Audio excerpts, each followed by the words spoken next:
to see is a national biometrics or identification housing center that is central, that again removes NIMSI from the responsibility of holding all this information as gathered. This national identification housing center must be legislated. There must be a legal backing. It enables or compels INEC, road safety, the pension fund, even banks, everyone who have done biometrics in this country to forward same to this particular central unit.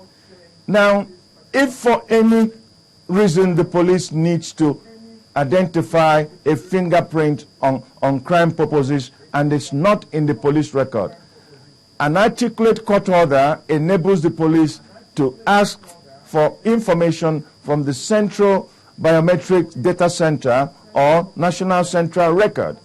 And the management of that record can be composed based on what the presidency or what the National Assembly think is necessary in order to build this. And the type of system that could be used to house it also will be discussed by the experts.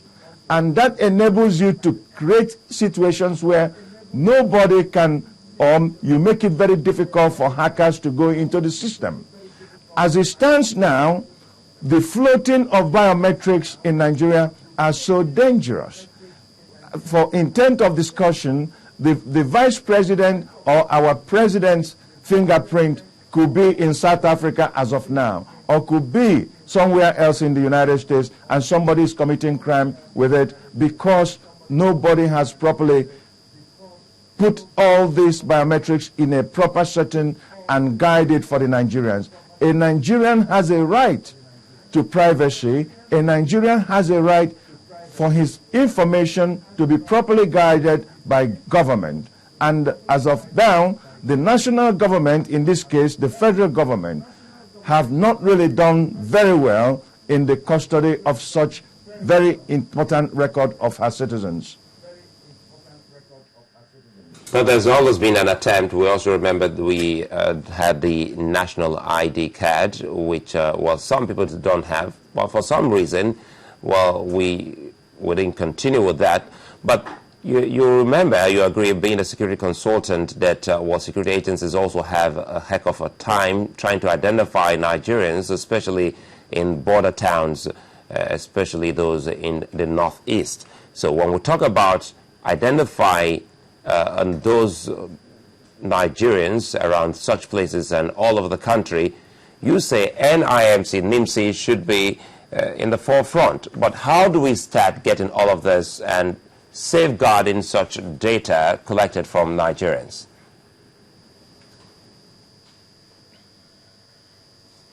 Well, the records that NIMC is mandated by the Act to collect.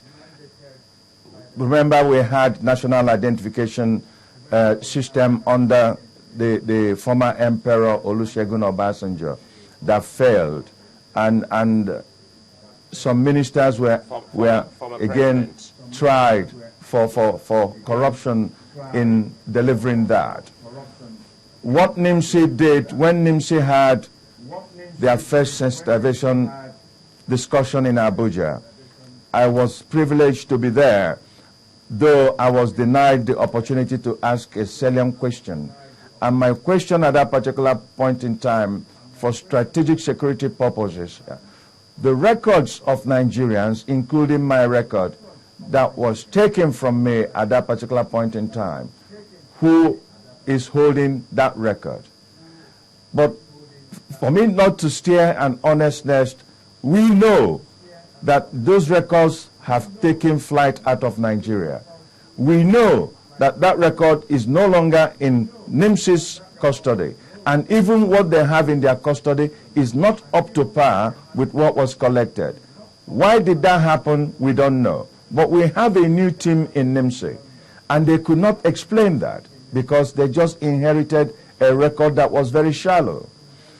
I'm not trying to exculpate NIMC, but they must make it as a point of duty to synergize with National Orientation Agency, synergize with the various broadcast medias, and begin to tell Nigerians the importance of having your national identification card. And by now, they should have polarized the air so that Nigerians can begin to be part of the ownership of this project. Anything that you introduce in Nigeria that lacks ownership will never work. The people of Nigeria have been traumatized to the extent that somebody needs to guide them into any very comfortable projects that the government are bringing in. National identification is very important. Now, in describing the Northeast zone, as you have said, it is a very serious, challenging work for the namesake. But not only Northeast. What about Northwest? The cultural affiliation between Niger Republic, between Chad and against Sudan and Nigeria dates back more than 1,000 years old. And to have a vibrant border where you can say this is a Nigerian and this is a Nigerian, this is a Chadian, this is a Nigeria, becomes very, very difficult and problematic. But it is going to take years to be able to ascertain that. Now, for the case of this discussion, the Northwest states of Kebbi, Sokoto, Zamfara, and even Katsina have this annual wrestling tournament with Niamey in Niger Republic that attracts close to 2 million spectators from these particular border towns. How do you stop people from traveling because they don't have proper identification? It becomes very, very impossible, but doable. When there is ownership, when Nigerians in their own believe that this is important for us as a people and we must buy into it, then you come back again to certain areas of Northeast where, out of religion, a woman is in Puda. How do you take photographs of her face? Except if you have gone in to work with the traditional council and train one of their own to be the one that is taking this identification for the purpose of identification, because you need, again, to reculture the hearts and mind of those people to believe that taking their photograph does not impugn in any manner, form, or shape on their religion. Have we done that? Now, having said all these things, my point again remains, where do you house these things? National Security Agency have to make a recommendation. The Senate Committee on Intelligence, House Committee on Intelligence need to sit down and say to ourselves, hey, are we going to look at the Homeland Security of American option? Are we going to look at the Homeland Secretary option of UK? Are we going to look at the Italian option? But what is wrong in Nigerian option?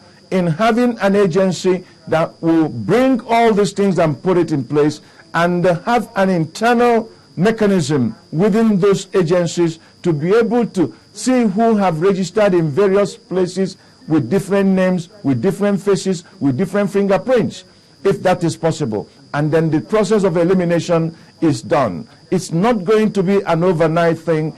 It is going to be a continuum. But the nation must buy into it. Mr. Kpanite, with all the challenges that you've enumerated, concerning our, concerning gathering information, registering our citizens in terms of, making them have an identity in our country, it would seem that it's not very appealing for the average Nigerian. I mean, when you think of the fact that you don't even know who houses your information, it's very unattractive for the average Nigerian to say, I want to willingly go and give my information. For instance, with the SIM card registration, if not that, a host of people will find that their lines will be cut off, maybe many people will not be registering. Do you think that coercion should continue to be the way we get Nigerians to register or do whatever it is that we want them to do? Thank you for that question, Mope. Coercion under democracy should never be accepted. Education, reorientation is what we need. There are various publics in this entity called Nigeria.